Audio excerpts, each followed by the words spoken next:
This is a Bitmain Antminer L3+.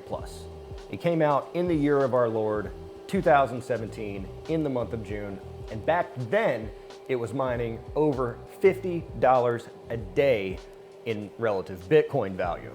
At a price of $1,370, your ROI time after electricity, assuming you had 10% electricity, was a mere 27 days. Now, if you would have held on to everything that you mined for just 5 short months, that ROI time was 4 days. And then if you would have held it another 5 months after that, your ROI time would have been 891 days. Now, this is for an ASIC. Rules don't apply to ASICs like they do GPUs and CPUs. So if ROI was important in your purchasing decision back then, it would have made no sense whatsoever. Welcome back to Matt Gives Hot Takes that will alienate a large portion of his audience. So today we're talking ROI. It's constant, the endless amounts of ROI, the amount of times I've seen ROI in comments, on articles, in videos, et cetera, et cetera. Everyone uses ROI as a metric in their purchasing decision for CPUs, GPUs, or any device whatsoever. I'm here to say that it's an outdated metric. It means absolutely nothing. You should completely ignore it. It means nothing. Maybe a little bit for ASICs, but nothing else. I'm ready for your hate comments.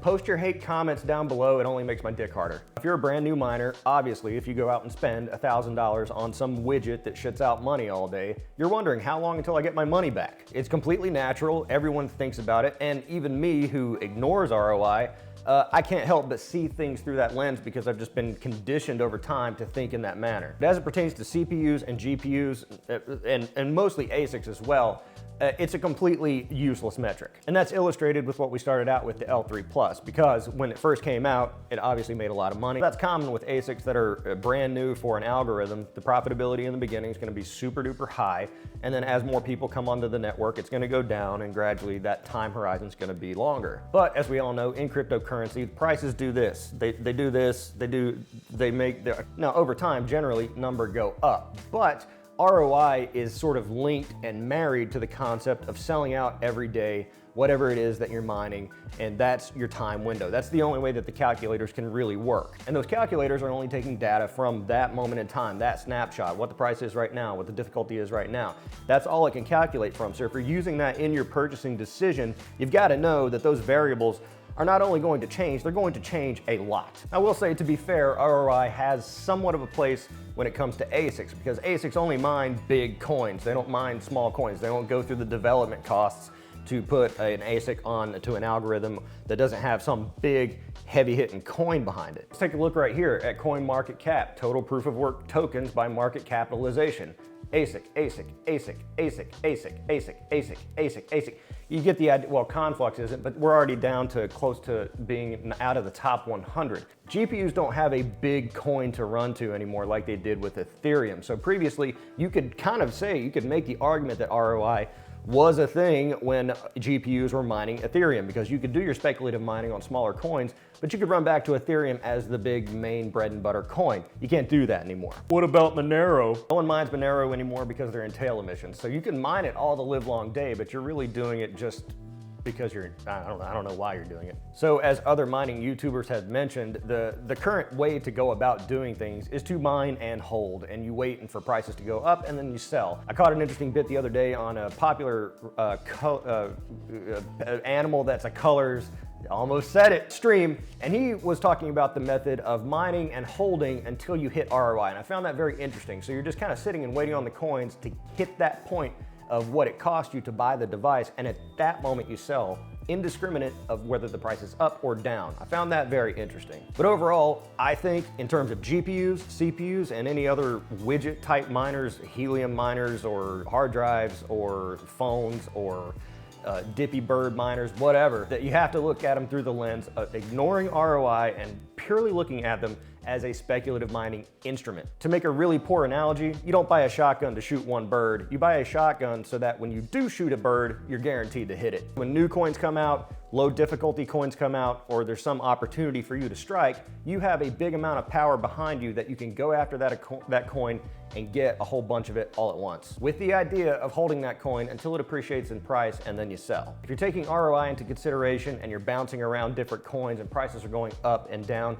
it really makes no sense whatsoever to even factor in ROI into the equation. And that's not to say that you can't use ROI to get a generalized idea of what the card is going to do moving forward. So if the calculator says that the ROI time is 5 years versus another card that says it's 2 years, you can kind of safely assume that there's more efficiency, there's more power or something else behind that card, and maybe it's a little bit better of a buy. But it is a fatal mistake to look at the card that says it's going to ROI in 3 years and think in 3 years I'll be in the money. You could be in the money tomorrow, or you could be in the money never. So if that's the case, then why even look at that metric to begin with? I'm sitting here waiting. I'm waiting for someone to say it down below. Just buy the coins. Hey, come here. You know what? You know why miners never have a good retort to the just buy the coin people? We have the best retort, but we can't say it out loud. You're gonna have to read between the lines on that one to understand what I'm meaning. But if you're here to say just buy the coins, then just go suck an egg. I like building machines that shit out money. I don't like just buying the coins, because then I gotta pay attention to them. I gotta research the coins. I gotta read through all the garbage that these coins talk about, all the ways that they're saving the coral reefs of the world and saving the Chinese restaurant down the street. I don't know, I don't want to do that. I just want to build machines. What's a brand new miner to do? What are we supposed to look at when we're deciding if it's worth it or not to mine cryptocurrency?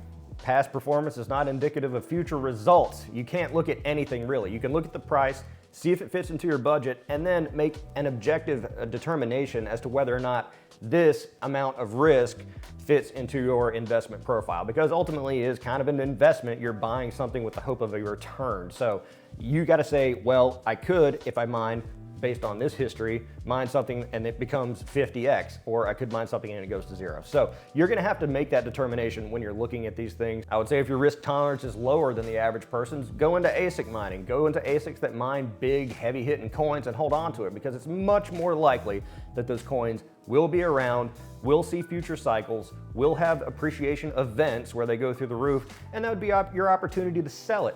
If you're a little more on the gambling side of things and you want to roll the dice, get into GPUs, get into CPUs. Then you can mine speculative coins that go 1000x, and you can make enough money to pay off your house. The fact is, these big heavy hitting coins like Bitcoin are not going to go up 1000x. It's just not going to happen. Some no-name coin that's number 2000 on the market capitalization list, yeah, maybe it could. But it seems to me that that divide is much more demarcated at this point.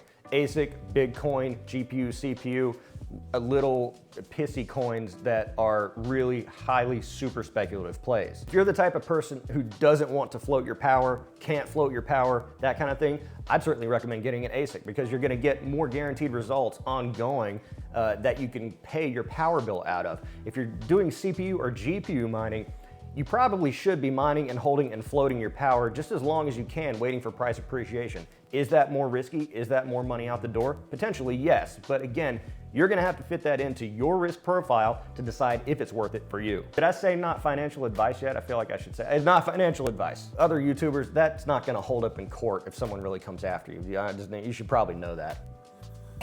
So that's my piece on ROI. When I look at devices, sure, I'll glance at the ROI, and if it's really super low, then I know that there's more there to look at and more to investigate when researching a piece of new hardware. Personally, in my farm, if you saw my rules video, you know I don't take ROI into consideration at all. I don't buy a device until I got money for it. I do things opposite, again, for psychology, so I don't have to exist in this place where I'm constantly worried about my device paying itself off. I know it's already paid off. It's clear.